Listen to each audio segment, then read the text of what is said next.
안녕하세요, 무화 여러분, 무화공간 오소장입니다. 저는 오늘 현장에 지금 나와 있는데요. 간략하게 개요를 말씀드리면 여기는 분양 면적이 42평형이고요 계획 면적이 36평형 정도 되는 3베이 9억 아파트입니다. 이 아파트의 나이가 몇 살이냐? 27년이에요 집으로 봤을 때는 조금 오래된 9옥이죠 그리고 이런 9옥 아파트들의 특징이 화장실이 집 한가운데 있어요. 그리고 또 주방이 굉장히 안쪽으로 이렇게 박혀 있는 구조입니다. 같은 구조를 가지고 계신 우리 구독자분들이 계시다고 하면 이번 프로젝트를 잘 참고하시면 유의미한 정보를 얻을 수 있을 거라 생각합니다. 제가 현관으로 가서 한번 설명드리도록 하겠습니다. 가시죠.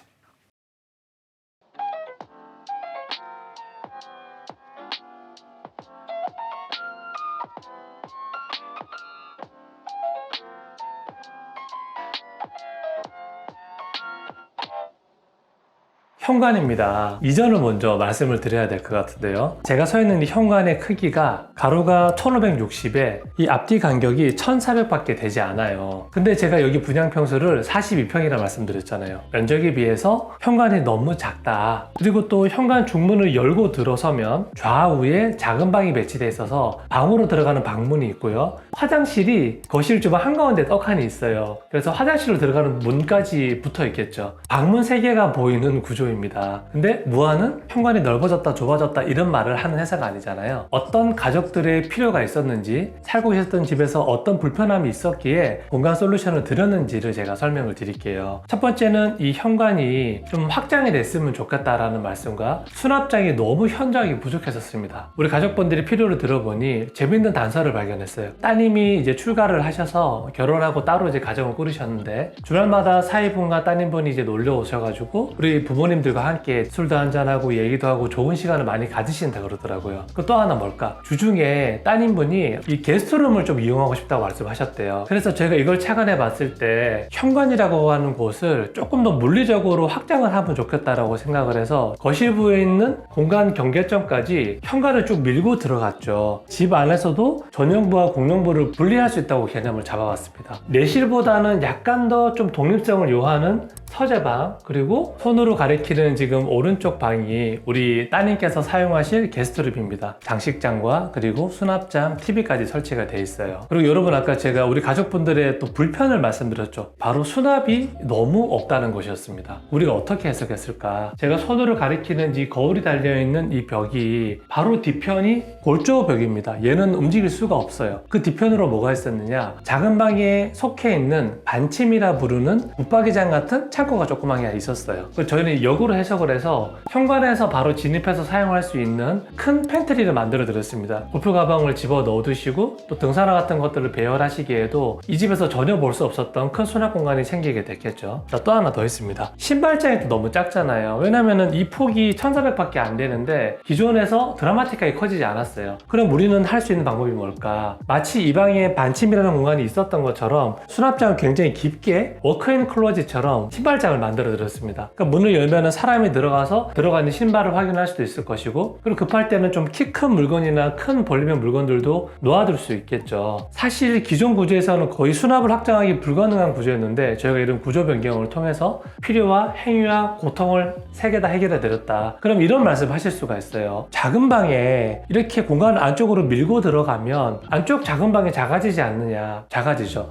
반대로 말하면은 굳이 서재라고 하는 기능이 그렇게 클 필요가 없다라는 거죠. 그리고 여러분 또 하나, 이 도어가 어떻게 열리죠? 안쪽으로 이렇게 열립니다. 그러면 도어의 회전 반경에는 뭘 넣을 수가 없어요. 그랬을 때 지금 평면에서 보시면은 이 팬트리 공간이 도어가 열렸을 때 그 회전 반경을 정확하게 커버하고 있어요. 그래서 이거는 굉장히 공간적으로도 활용면에서 나쁘지 않다, 그 말씀을 드리고 싶고요. 무화는 또 디자이너분들이 많이 보시니까 제가 팁을 하나 드리면은 거실이라 부르는 공간이랑 현관이라는 공간이 역류성을 가져야 되는데 저희가 어떤 장치를 썼을까? 바닥에 있는 타일과 벽체 마감들이 터널 면화가 지금 딱 어울려져 있습니다. 그래서 공간이 안으로 쑥 밀고 들어갔죠. 바닥 마감재를 잘 보셔야 돼요. 타일이 같이 따라 들어가니까 거실과 경계점을 지는 곳에서 제가 서 있는 이 현관부라고 하는 공간이 형성이 될 거고요. 중문까지 딱 들어가니까 공간이 딱 분리되는 장점을 가질 수 있습니다. 특히 이 레이아웃은 어떤 분들한테 적합할까요? 첫 번째는 집에서 재택근무를 하시는 분들이 조금 원래 집에서 일하다 보면 긴장감이 좀 떨어지잖아요. 그랬을 때 이 공간의 역력성이 외부로 나가는 건 아니지만 아니지만 카페 가서 일하는 것처럼 굉장히 유용하다고 생각을 합니다. 또 하나 또 어떤 분들이 좋을까? 지금은 다른 일을 하시지만 음악 작업을 하셨던 분이 계셨어요. 자기의 취미도 하시고 옛날의 생각도 떠올릴 수 있는 그런 음악 작업실을 현관부에다가 구성을 해서 사용하신 경우도 있겠죠. 사실 무화가 던진 큰 주제가 있었죠. 안방에 있는 전용 화장실을 공용부로 내어주는 레이아웃을 설명드린 적이 있습니다. 굉장히 많은 분들이 도움이 됐다고 말씀하셔서 저희도 되게 보람 있었는데요. 이 현관부를 이렇게 확장하고 공간의 영역성을 가지는 이 레이아웃도 아주 큰 힘을 발휘할 거라 생각합니다. 왜냐하면 이제 우리의 라이프 스타일이 많이 바뀌어가고 있고 그리고 다채로워졌죠. 또 그거에 걸맞는 공간들이 만들어져야 되니까 제가 좀 설명을 드렸었고요. 이 부분은 저희가 따로 한번 특집으로 영상을 만들어 보도록 하겠습니다. 이 현관부를 독립시키는 레이아웃의 구조에서는 중문의 위치가 굉장히 중요합니다. 안으로 쑥 밀고 들어갔잖아요. 그래서 저희가 포켓 슬라이딩 도어로 지금 설계를 해드렸고요. 그러니까 현관문을 열고 들어왔을 때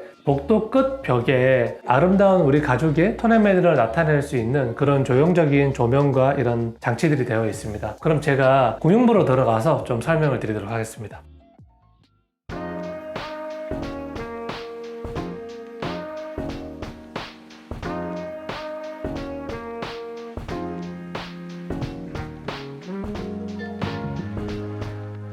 지금 공용부로 편입되어 있는 저 프라이빗한 저 공간이 원래는 주방이었겠죠. 이전 주방이 어땠는지 제가 설명을 드릴게요. 이런 20년 차가 넘은 고급 아파트들은 화장실이 떡하니 가운데 있습니다. 그 주방도 화장실이 면에 있는 그 뒷벽 쪽으로 면에 있어요. 근데 요즘 라이프 스타일과는 좀 안 맞는 구조이긴 합니다. 저희가 이런 부분들을 개선을 하려고 여러 가지 레이아웃 스터디를 했었는데 지금 보여드렸던 게 완전히 치환되는 구조는 처음부터 가족분들이 원하셨던 게 아니에요. 대화와 설문을 통해서 쭉 라이프 스타일을 듣다 보니 이 가족분들한테 가장 적합한 솔루션이라고 판단해서 제가 제안드린 겁니다. 그 근거는 이렇습니다. 이전 집에서 소파를 아예 사용하지 않으셨고요. 테이블에서 가족들과 식사하고 대화하고 하는 이 라이프 스타일을 가지고 계시는 분들이셨어요. 그래서 지금 주방 안에서 가족분들이 살아오셨던 라이프 스타일을 구현해 드리려고 하니 아무리 노력해도 원하시는 그 크기나 공간감이 나오지 않았습니다. 여러 고민을 하다가 우리 가족분들한테는 소파나 이런 게 필요한 게 아니라 가족들과 가장 시간을 많이 보내시는 아일랜드와 테이블 공간이 훨씬 더 유용하겠다라고 생각을 해서 이 레이아웃을 제안하게 되었습니다. 그러면 이렇게 넓어진 거실이라고 하는 이 공간에 주방이라고 하는 기능을 배치할 때는 여러 가지 옵션이 있겠죠. 지금 저희가 적용했던 것처럼 복도에서 이렇게 세로로 배치가 되는 이 구조의 방식도 있을 것이고요. 예전 프로젝트 때 보여드렸었는데 가로로 아일랜드를 배치해서 그 앞단에 테이블이나 다이닝 공간을 만들어내는 그 배치도 있습니다. 이 세로 배치는 어떤 라이프 스타일을 가진 가족들한테 가장 적합할까? 테이블에서 시간을 많이 보내시는 분들과 가족 간에 모여서 음식 같은 걸 조리해서 이렇게 나눠 드시고 하는 이런 분들한테는 굉장히 최적화된 레이아웃이라고 생각을 해요. 그 이유를 제가 직전 영상에서 한번 말씀드렸는데 이 아일랜드를 사용하기 전에 필요한 뒤에 있는 공간을 동작 공간이라 부릅니다. 그럼 반대로 우리가 통로로도 쓰이지만 반대편도 동작 공간으로 쓰여지겠죠. 그러면은 이렇게 세로로 배치가 된 이 아일랜드는 동작 공간이 하나,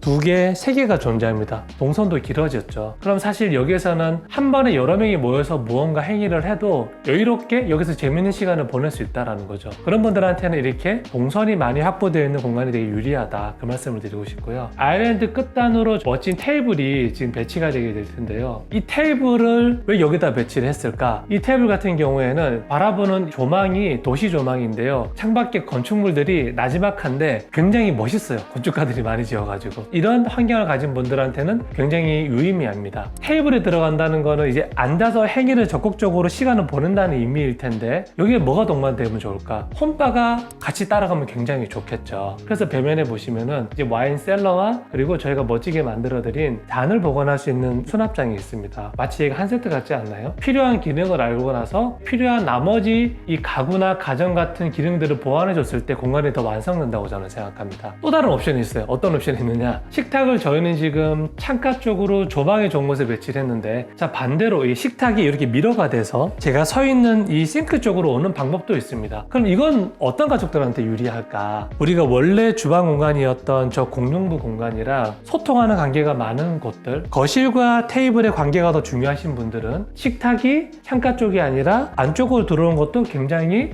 유의미한 선택이다. 여러분 제가 또 꿀팁을 하나 드릴게요. 이렇게 아일랜드를 제작을 할 때 식탁을 제작해서 붙이는 경우도 있는데 또 그렇지 않은 경우도 굉장히 많죠. 이번 케이스가 그랬는데요. 우리 가족분들께서 아주 멋진 식탁을 구매를 하셨어요. 이거를 꼭 사용하고 싶다 말씀하셨습니다. 그래서 저희가 제작 형태보다는 기존에 있는 식탁을 활용해서 이 아일랜드가 어우러지면 좋겠다라고 판단해서 계획을 했었는데 제가 팁을 하나 드리려고 합니다. 여기에 들어오는 식탁의 사이즈가 얼마냐, 900에 1900 정도 되는 크기입니다. 그러면 이 아일랜드랑 그 식탁의 이 폭이 맞으면은 딱 떨어지겠죠. 여기 주의할 점이 뭐냐, 이거를 딱 1대1로 맞추는 건 좀 위험할 수 있어요. 왜냐면 얘가 기성 가구다 보니까 구입하실 때 조금 사이즈가 왔다 갔다 할 수도 있고 약간만 어긋나도 이상하게 보입니다. 그래서 딱 맞추는 시도보다는 살짝 아일랜드를 더 크게 제작하시는 게 훨씬 더 유용하시다, 그 말씀을 좀 드리고 싶어요. 여러분 그리고 기능적으로 봤을 때도 개수대가 있고 가열대가 있고 저장대라 부르는 냉장고들이 있죠. 동선이 삼각동선으로 아주 잘 만들어져 있습니다. 근데 여러분 이런 생각 안 드세요? 현장에 와서 느꼈던 감정인데 이 친구들이 벽면에 이 뒤쪽에 있을 필요가 있었나, 반대로 갔어도 되겠죠. 반대로 갔으면 이 아일랜드가 조금 더 앞으로 당겨 나왔을 겁니다. 그러면 상단이 개방되니까 지금 원래 주방이었던 공간과 동선 관계를 봤을 때 훨씬 더 개방감이 있었을 거라 생각을 해요. 근데 왜 우리가 이쪽으로 배치를 했을까? 그 이유는 바로 저 날개벽 때문입니다. 발코니 창호가 붙어있던 저 벽체 자체가 구조벽체라서 움직일 수도 없고 철거를 할 수도 없습니다. 그러니까 반대로 우리가 이 미러하는 배치를 했었다. 그럼 무슨 일이 발생됐을까? 창가 쪽이 시야가 훨씬 더 말에 가려져서 저 벽체가 엄청 좀 투머치하게 튀어나와 있었겠죠. 여러분 이처럼 전문성이라고 하는 거, 드립커피 내릴 때 커피를 깔때기에 담아가지고 뜨거운 물 이렇게 붓잖아요. 그럼 뜨거운 물과 이 분쇄되어 있는 커피 가루들이 정제돼서 우리가 원하는 엑기스가 나오지 않습니까? 저는 이게 공간에 대한 솔루션을 내는 과정과 굉장히 유사하다고 생각을 합니다. 주방 거실을 치환하는 레이아웃 같은 걸 할 때는 반드시 설비 공사가 동반되어야 됩니다. 근데 그 설비가 유용한지 안 한지, 가능한지 안 한지를 꼭 확인을 해야 되겠죠. 아무리 기술적으로 법적으로 문제가 없다고 해도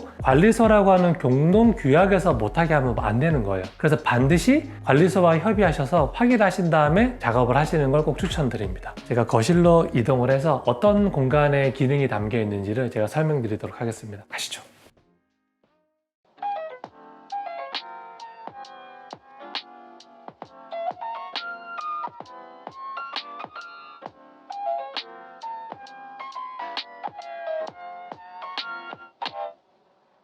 기존 주방으로 사용되었었던, 그리고 식사실로 사용되었던 공간인데요. 지금 저희가 거실의 기능을 일부 담아놨었죠. 자, 그럼 여러분들이 딱 보시기에도 공간이 넓지가 않습니다. 근데 소파를 여기 왜 놓게 됐을까? 우리 가족분들 중에 TV를 굉장히 좋아하시고 많이 보시는 분은 남편분이세요. 다큐멘터리와 영화 보시는 걸 굉장히 좋아한다고 그러시더라고요. 제가 예전 영상에서 한번 설명드린 게 있죠. TV를 설치할 때 소파의 거리가 어떻게 규정이 돼야 되고 거리에 따라서 TV 사이즈가 어떤 게 적합한지를 설명드린 영상이 있으니까 한번 참고해 보시면 좋은데, 그때 말씀드렸던 것보다 훨씬 더 폭이 좁습니다. 그래서 이 구조에서는 거의 이 화각이 영화관 같은 그런 정도의 사이즈로 보이더라고요. 눈이 아프실 수도 있으니 조금 작은 TV를 추천을 드렸는데 우리 남편분께서 나 그럼 좀 더 큰 거 하고 싶다 하셔가지고 좀 영화관 같은 그런 느낌을 날 수 있게끔 좀 큰 사이즈의 TV를 설치가 되어 있습니다. 그러면 기존의 싱크대가 있던 공간이 어떻게 바뀌었을까? 사실 이 공간들은 공간을 이렇게 드러내고 나면은 생각보다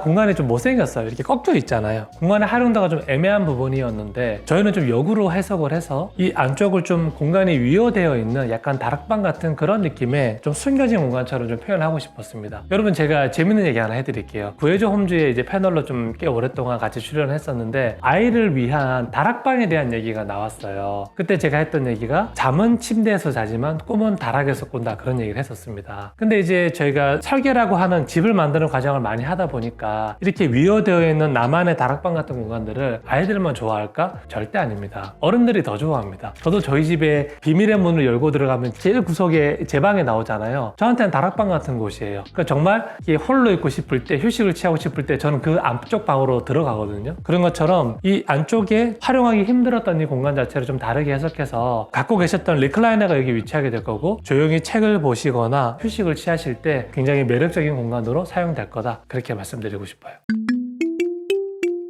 제가 이 디퓨저를 하나 소개해드릴까 합니다. 사실 저희 회사에 콜라보레이션 제안을 굉장히 많이 해요. 근데 저희가 이렇게 함부로 소개를 잘 안 하는 이유가 검증되지 않은 것들을 말씀드리는 게 굉장히 좀 두려워합니다. 이번 디퓨저 같은 경우에는 저희 회사에 지금 다 사용을 쭉 다 해봤고 금액도 괜찮고 향도 괜찮아서 제가 소개해드립니다. 오브보라고 하는 브랜드고요. 공간을 다룬다고 하는 건 이 오감을 사용한다는 의미이기도 해요. 저희 전문가들 필드에서는 시청 후미촉이라 부릅니다. 시각, 청각, 후각, 미각, 촉각이라 불러요. 거기에서 이 후각과 미각은 기억과 감정을 불러일으키는데 굉장히 큰 힘을 발휘하는 장치이기도 합니다. 자녀들이 좀 크신 분들은 베이비 파우더나 애기 냄새 같은 걸 맡으면 그 시절이 떠오르지 않으신가요? 그런 것처럼 어떤 특정한 향이나 냄새들은 우리 무의식에 쌓여있는 그런 좋은 기억들을 끄집어내는 되게 좋은 장치다. 그래서 저는 이 향기를 공간의 마지막 피날레를 하는데 많이 사용을 하고 있는데 실제로 우리 집, 화장실, 제 방, 우리 거실 그리고 저희 사무실도 굉장히 많은 디퓨저를 활용을 하고 있습니다. 향을 소개를 해드리면 5가지의 향이 있는데요. 저는 개인적으로 시그니처라고 불리우는 이 향을 되게 좋아해요. 어릴 때 아버님의 스킨 냄새 같은 그런 향이 나면서 저는 또 아버님 생각이 좀 많이 나더라고요. 굉장히 매력적인 향 같습니다. 이번 프로젝트 같은 경우에는 이탈리안 포레스트라고 하는 디퓨저를 저희가 좀 세팅을 했어요. 이 프로젝트의 톤 앤 매너가 화이트 앤 우드잖아요. 편안하고 따뜻한 느낌입니다. 이 향이 굉장히 잘 어울린다고 생각을 합니다. 화이트 스프링이라고 하는 향은 제가 좀 좋아하는 브랜드인데요. 조말론이라고 하는 향수에 잉글리시 페어라고 하는 그 향과 굉장히 느낌이 비슷해요. 그러니까 조금 더 시크하고 고급스러운 분위기나 이런 걸 추구하시는 분들한테는 그 화이트 스프링도 굉장히 잘 어울릴 것 같아요. 애기들 베이비 파우더 냄새 좋아하시는 분들 있죠. 코지 넵이라고 하는 향인데 얘는 딱 맞자마자 딱 그다음 우리 애기 그 기저귀 가든 느낌이 딱 떠올랐거든요. 그래서 아이방이나 이런 베이비 파우더 냄새를 좋아하시는 분들은 코지 넵이라는 향도 제가 추천을 드립니다.